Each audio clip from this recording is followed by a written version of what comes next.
Supreme কোর্টের আদেশকে মান্যতা দেওয়ার দাবি জানালো টিএসআর চাকরি প্রার্থীরা। রাজ্য পুলিশ কর্তার কার্যালয়ের সামনে দাবি সহ বিক্ষোভ দেখায় চাকরি প্রার্থীরা। অভিযোগ, দেশের সর্বোচ্চ আদালতের নির্দেশ কার্যকর করছে না রাজ্য আরক্ষা প্রশাসন।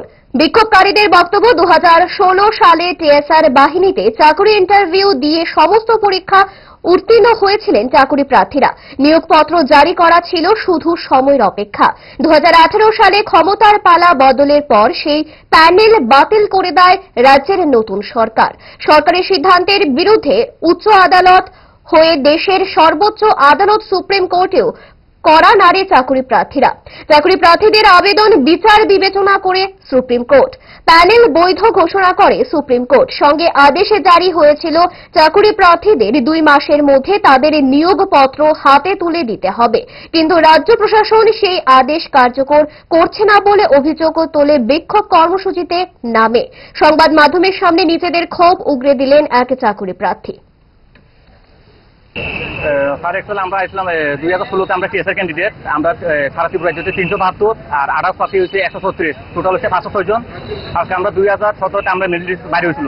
ওই বাইরের পরে আমরা থানায় বিবেচনা সমস্ত কমপ্লিট এবং আমরা অফারটা পাবো আর জয়নিংটা বাকি আসলো স্যার। তো এটার কারণে আমরা যখন 2018 পরে সরকার চেঞ্জের পরে আমরা এটা বাতিল করে দেওয়া হয়। তো বাতিল করে দেওয়ার পরে আমরা হাইকোর্টে গেছি। হাইকোর্টে আমরা কোনো আশ্বাসটা পাইছে না পাওয়ানোর পরে আমরা গেছি তারা সুপ্রিম কোর্টে। আজকে সুপ্রিম কোর্টে যাওয়ার পরে আমরা 9 বছর পরে আমরা জয়ী হয়েছি। জয়ী হয়ে সারা আজকে আমাদের সুপ্রিম কোর্ট থেকে দিয়েছে 2 মাস। 2 মাসের মধ্যে আমাদের কাজটাও তাকে কমপ্লিট করার লাগে। আগস্ট মাসে 28 তারিখ সুপ্রিম কোর্ট থেকে অর্ডার দিচ্ছে। ওই অর্ডারটা আজকে এই মাসের অক্টোবরে 28 তারিখ টাইমটা শেষ। আজকে শেষের করে দিয়ে গেছে। আমরা গত সপ্তাহ টাইমটা শেষ হবো নাকি গত সপ্তাহ আমরা এসে ডিজি সাহেবের সঙ্গে আমরা দেখা করতাম। যখন আই সাইডে দেখি আমরা পারমিশন দিচ্ছে না। তারা কইছে ডিসিশন তারা আমরা নাম লিখে রাখছে, মোবাইল নাম্বার সবকিছু লিখে রাখছে। এখন লিখে রাউন্ডে পরে তারা কইছে আমরা 2 দিন পরে তারা ফোন করবো।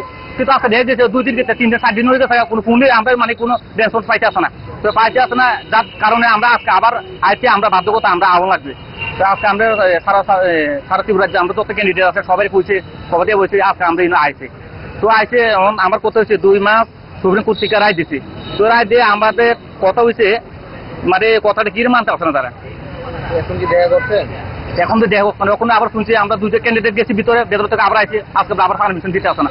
যতক্ষণ আমরা আজকে আমরা এটা আস্তে আস্তে না থামবো, এখন আমরা আজকে আগরতলা থামবো আমরা।